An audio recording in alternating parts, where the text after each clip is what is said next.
500 साल के बाद अब आएगी कोई। 500 साल अभी भी बोल रहा हूँ, अभी 90 इयर्स की हो जाएगी ये दूसरा सूरज जो है जिसका नाम आशा भोसले, 8 सितंबर। अभी भी रियाज करती है, फ़ोन किया जो मैं रियाज करती हूँ। अच्छा ठीक है। तो बैठी हुई थी सामने और उसने पहला जैसे ही एंट्री का नोट लगाया ना, तो मेरा और उनका एक जैसे उसका आई कांटेक्ट हुआ, तो उन्होंने ऐसे करके लता मंगेशकर ने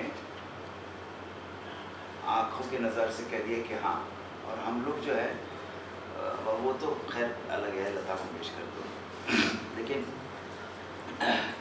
मैं बाकी तो सब ठीक ठाक है, बस गानों का बहुत सुरीला, कान का इतना सुरीला गाते कितना अच्छा कि मुझसे एक आधी रत्ती का भी अगर इतना सा 0.01% भी कहीं गड़बड़ किसी ने कर दिया ना, मेरे कान बिल्कुल ऐरावत की तरह खड़े और सही सुर, आप जो सही सुर लगाएं, जो भी बात आपको कहनी है गले से, अगर नहीं ठीक से कहना तो आप बंदर वानर के अंदर एक कमाल की क्वालिटी होती है जो उसको कुदरत ने बख्शी है कि अगर ये है एक पेड़ और ये एक पेड़ है, ठीक है, और वानर ने एक खास तरह का जो अफ्रीका में पाया जाता है वो, और उसने यहाँ से जंप किया और बीच में पहुंच के उसे ऐसा लगा कि वो यहाँ तक पहुंच नहीं पाएगा। कुदरत ने उसको ये स्ट्रेंथ और ये बख्शा है, वो वापस अपने बेस पर आ जाए। सो वो सिंगर, उस जो जीनियस है उसको मालूम है कि मैं इसको यहाँ तक छू पाऊंगा। इसलिए मैं बार बार आपको बोल रहा हूँ कि हमने मुजस्सम जो सिंगर देखा प्लेबैक में, उसका नाम था मन्ना डे, इधर से लेकर इधर तक, लेकिन हमारी इंडस्ट्री ने उनको कॉमेडियन के गाने दे दिए और कुछ क्लासिकल अंग के गाने दे दिए। मन्ना डे से बड़ा सिंगर कोई नहीं पैदा हुआ, नाम ध्यान रखना, as a singer, okay. Manna Dey खुद बजाते खुद वो मोहम्मद रफ़ी के बड़े फैन थे, ठीक है। किशोर कुमार जो था उसका रेंज नहीं थी, नीचे का ठीक है, ऊपर की रेंज नहीं थी, लेकिन सुर का बहुत पक्का था। जो सुर के पक्के थे ना, उनमें ये लोग थे सुर के पक्के।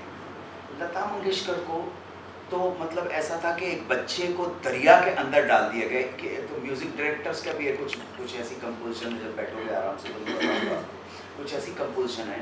हर कंपोजिशन जो है, जैसे आप देखते ना कि एक चिड़िया होती है, चिड़िया होता है, एक मेल स्पेसी होती है, एक फीमेल स्पेसी होती है, एक नर होता है, एक मादा होता है। उसी तरह से देश में भी कुछ मादा देश हैं, कुछ नर देश हैं। उसी तरह से कंपोजिशन भी कुछ नर कंपोजिशन है, कुछ मादा कंपोजिशन है। आप ध्यान रखिएगा, ये आपको कोई बताएगा नहीं। इसलिए नहीं कि एक कंपोजिशन को किसी औरत ने गाया इसलिए वो ना ना ना ना ना ना ना ना ना, कुछ ना कहो, कुछ भी ना कहो, कुछ ना कहो, ये अपना क्या नाम उसका, शानू, उसने भी गाया है और लता मंगेशकर ने भी गाया है, ध्यान रखिएगा। लेकिन ये कंपोजिशन मेल कंपोजिशन है, इसलिए कुमार शानू के ऊपर जो अच्छी लगी है मेल कंपोजिशन है। दूसरी बताऊं आपको, आप एस.डी. बर्मन की, सचिंदर बर्मन की कंपोजिशन है खिलते ही, वो मेल कंपोजिशन है, मेल कंपोजिशन है, गाया दोनों ने है, परंतु वो मेल के ऊपर है ना, वो है ना ये मेल कंपोजिशन है, गाया तो दोनों ने, डुएट है। अच्छा, बाकी कुछ है, रोकना है अगर, ये फीमेल कंपोजिशन है, इसमें मेल कुछ भी नहीं कर सकता। सो उसी तरह से जब इसने गाया था तो वो 2 लाइनें सुन लीजिए। और अभी भी मैंने जब एक किसी इवेंट था तो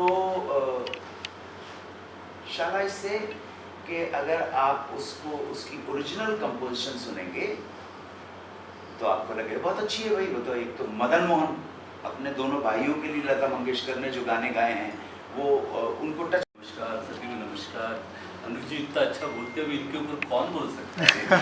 बोलते तो हम पहले बोल देते, अब ये तो इतना अच्छा बोलते हैं, इनके भगवान का इनके आशीर्वाद है। और जो सच बात बोलते हैं, सबसे बड़ी बात कोई उसको क्या बोलते हैं, मिठा लपेट के नहीं बोलते, खुली बात करते हैं। तो कई सुनने में बहुत मज़ा आता है। क्या क्या पूछा आपने? सर आज का जो म्यूज़िक है वो पूरी तरह से बदल चुका है, इन्होंने जो प्रयास किया सोल है गाने में हमने देखा, क्या कहना चाहेंगे सर उस बारे में? देखिए मोटी मोटी जो जानकारी है मुझे एक्चुअली हाँ, एक्चुअली दादा के लिए और जसप्रीत दीदी के लिए गाना एक बार और हम चलाना चाहेंगे, इफ़ यू डोंट माइंड। हाँ हाँ हाँ एक बार